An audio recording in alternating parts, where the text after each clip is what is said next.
ხელნაწერთა ეროვნულ ცენტრში ქართველი ქალის მიერ ერთ-ერთი პირველი გადაწერილი ნაწარმოები აღმოაჩინეს, რომელიც მე-16 საუკუნით თარიღდება და ასთანდარის სახელს უკავშირდება. ასამდე გადამწერი ქალის წერილი და ისტორიები ახლა უკვე ერთ წიგნში გაერთიანდება.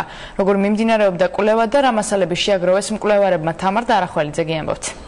ღმერთო შეიწყალე მეფეთ მეფისა ასული ასთანდა პატრონი მისი მანუჩარ და ძმანი მისნი.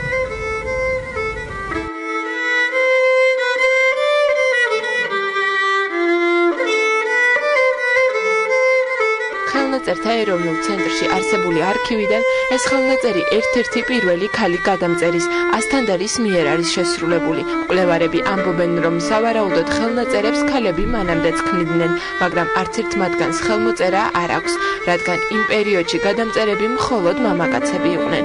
არქივში მოპოვებული მასალებიდან ყველაზე ძველი ქალის ნამუშევარი სწორედ ასთანდარის მიერ შესრულებული ხელნაწერია, რომელშიც გადამწერი ქალის სახელი პირველად დომინირებს.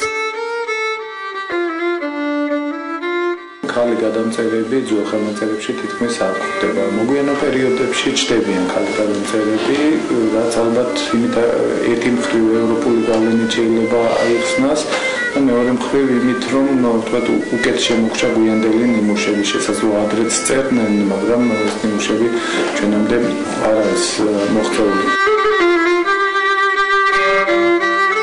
უძველესი პერიოდის საარქივო მონაცემებიდან ჩანს, რომ მე-15-მე-16 საუკუნეში მოღვაწე ქალები აქტიურად იყვნენ ჩართულნი ქვეყნის კულტურულ და საგანმანათლებლო საქმიანობაში.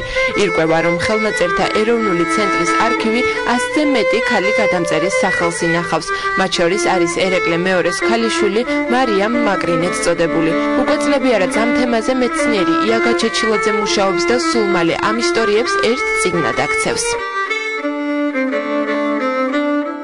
ქართულ საზოგადოებისათვისაც ეს უსაზღვრო მასალა, რომელიც ქართულ ხელნაწერებშია დაცული ქართულ ქალთა შესახებ, საჭირო იქნება და საინტერესო, რომ ერთად იყოს თავმოყრილი და გამოცემული. ქალების მიერ შესრულებული ხელნაწერების უმრავლესობა საერო ხასიათის არის. ყველაზე მეტი ნამუშევარი კი მარიამ მაკრინეს უკავშირდება. ახლა უკვე ხელნაწერთა ეროვნულ ცენტრში ქალ გადამწერებზე ახალი პროექტი მზადდება.